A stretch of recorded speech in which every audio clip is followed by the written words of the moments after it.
ચોમાસા પહેલા વરસાદે અમદાવાદમાં જળબંબાકાર કર્યો છે। એએમસીમાં પાણીની એન્ટ્રી પરંતુ પાણીનું એક્ઝિટ યોગ્ય રીતે નહીં।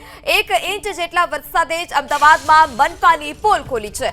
વરસાદ રોકાયાના 8 કલાક બાદ પણ કેટલાક વિસ્તારમાં હજુ પણ જળભરાવ। નિકોલનો ગોપાલ ચોક 1 મહિના બાદ ફરી પાણીમાં ગરકાવ થયો છે। ગોપાલ ચોકમાં આખો રસ્તો જળમગ્ન થયો। ગોપાલ ચોકમાં રસ્તા પર નદીઓ વહેતી હોય તેવા દ્રશ્યો જોવા મળ્યા। ગોપાલ ચોક વિસ્તારમાં આખો રોડ બેટમાં ફેરવાયો હોય તે પ્રકારના આ દ્રશ્યો છે। મામૂલી વરસાદમાં ગોપાલ ચોકની આ સ્થિતિ છે તો ચોમાસામાં શું સ્થિતિ હશે તે સૌથી મોટો સવાલ છે। અજીત મિલ વિસ્તારમાં વરસાદનો વિકાસનો પરપોટો ફૂટ્યો છે।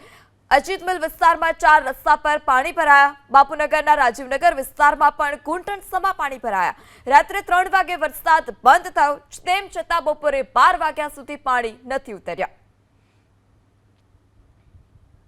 અમદાવાદના નિકોલ વિસ્તારમાં આ ગોપાલ ચોકમાં પ્રથમ વરસાદે જ પ્રી મોન્સૂન કામગીરીના તંત્રના દાવાની પોલ ખુલી ગઈ છે। આ વિસ્તાર નીચાણવાળો વિસ્તાર હોવાથી દર વર્ષે ચોમાસામાં પાણી ભરાય છે અને સામાન્ય દિવસોમાં પણ પાણી ભરાય છે, પરંતુ ગત રાત્રે 1 કલાકના 2 ઇંચ જેટલા વરસાદમાં આપ જોઈ રહ્યા છો સીધા દ્રશ્યોમાં કે મોટરસાઇકલોના ટાયર ડૂબી જાય ત્યાં સુધી પાણી ભરાયા છે અને આ પાણી ભરાવાને કારણે સ્થાનિક લોકો હેરાન પરેશાન થઈ ગયા છે। તેઓ રજૂઆત કરીને પણ હેરાન થઈ ગયા છે, કારણ કે ભર ઉનાળે પણ પાણી ભરાયું હતું અને સ્થાનિક લોકોના આંદોલન બાદ અહીં ડ્રેનેજનું કામ શરૂ કરવામાં આવ્યું હતું, પરંતુ આ ડ્રેનેજના કામની અસર હાલમાં કોઈ થઈ તેવું લાગતું નથી।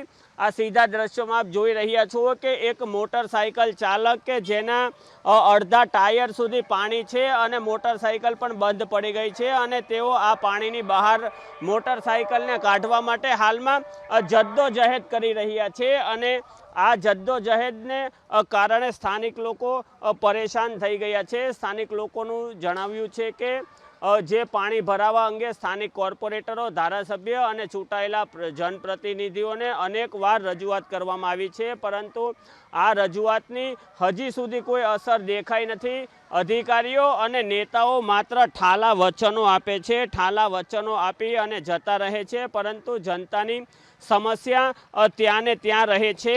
આ ગોપાલ ચોકની વાત કરવામાં આવે તો ગોપાલ ચોકમાં જે પાણી ભરાવો થયો હતો તે પાણી ભરાવાને ઓછો કરવા માટે એએમસી દ્વારા ખાસ આયોજન પણ કરાયું હતું, પરંતુ આ આયોજન માત્ર હાલમાં કાગળ ઉપર દેખાઈ રહ્યું છે, જમીન પર હાલમાં આયોજન દેખાઈ નથી રહ્યું।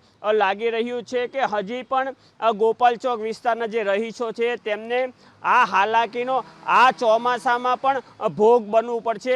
તેઓને ક્યારે આ પાણી ભરાવની સમસ્યામાંથી મુક્તિ મળશે તે પણ જોવું રહ્યું। કેમેરા પર્સન અવનીશ તિવારી સાથે ચેતન બામણિયા, એબીપી અસ્મિતા, અમદાવાદ। આ સમસ્યા તો વર્ષોથી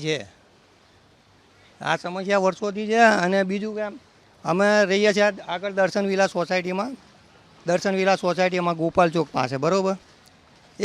જરીક 1 ઇંચ વરસાદ આવે ને તોય પાણી ભરાઈ જાય છે। હવે તંત્ર શું કરે છે ને એ જ સમજ નહીં પડતી, પૂતું છે કે શું કરે છે સમજ નહીં પડતી। એક જરીક વરસાદ આવે એટલે હારા ગટરનું પાણી આરવાર છોડી દે છે।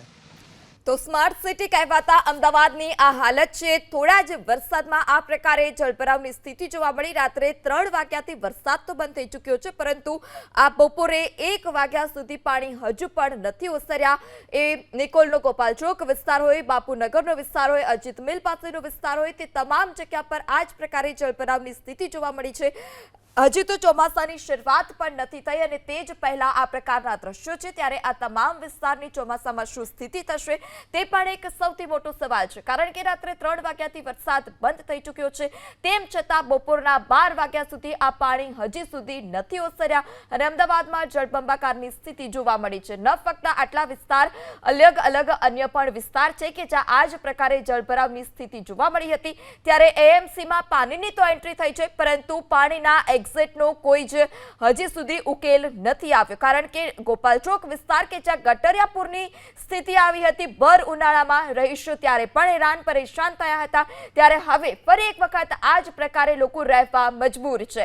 રાત્રિના સમયથી વરસાદ બંધ છે, પરંતુ પાણી હજી સુધી નથી ઓસર્યા। જે સ્માર્ટ સિટીના દાવા છે તે દાવા સદંતર પોકળ સાબિત થયા છે, કારણ કે દર વર્ષે મસમોટી વાતો કરવામાં આવે છે, પ્રી મોન્સૂન કામગીરી કરવામાં આવે છે, તેમ છતાં દર વર્ષે ચોમાસામાં આ જ પ્રકારની સ્થિતિ હોય છે કે 1 થી 2 ઇંચ વરસાદમાં જ આ પ્રકારે રસ્તાઓ પાણીમાં ગરકાવ થાય છે, અનેક અંડરપાસ બંધ કરવાની ફરજ પડે છે, અનેક વાહન ચાલકો પણ અટવાતા હોય છે। ત્યારે આ વર્ષે પણ પ્રી મોન્સૂન કામગીરીના દાવાઓ તો કરવામાં આવ્યા હતા, પરંતુ તે આ દાવા ફક્ત ને ફક્ત કાગળ પર હોય તે પ્રકારના આ દ્રશ્યો છે, કારણ કે જે કામગીરી છે તે અધિકારીઓ કરી નથી રહ્યા, ફક્ત ને ફક્ત કાગળ પર કામગીરી બતાવે છે અને જમીની હકીકત શું છે તે આપ એબીપી અસ્મિતાની સ્ક્રીન પર પણ જોઈ શકો છો।